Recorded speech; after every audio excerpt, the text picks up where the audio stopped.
Assalamu alaikum wa rahmatullahi ta'ala barkatu mabiya wannan tashar ta mai albarka, sannan ku da arzikin kasancewa da mu a wannan lokaci mai albarka. Sannan idan wannan ne zuwan ka na farko wannan tashar ta mai albarka, to ka danna mana alamar subscribing, sannan ka danna mana ƙaurar sanarwa, ita za ka ci gaba samun ɗan shirye-shiryen mu da zarar mun daura. Mabiya wato shi ainihin wannan shirin mai suna ukusa uku, wacce muke kawo muku shi duk ranar Juma'a da misalin karfe 8 zuwa karfe 7 na dare, wanda muka kawo muku kashi na 13, inda kuma ba mu kawo muku wato ainihin kashi na 14 ba, ma'ana za mu tafi wato ainihin hutu.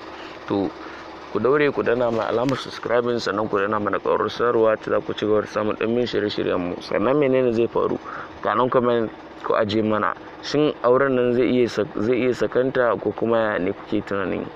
Ma'ana auren da aka yi da Faisal da wato Hajiya Badiya, auren zai iya rabuwa ko kuma ba zai rabu ba, duba da yadda soyayya take ƙara turnukewa da ita fiye da wato na Alhaji Bulama da suka yi.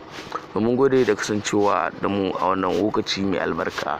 Ku ci gaba da mana subscribing, sannan ku ci gaba da danna mana ƙaurar sanarwa, ita ku ci gaba da samun ɗimbin shirye-shiryen mu da zarar mun ɗora.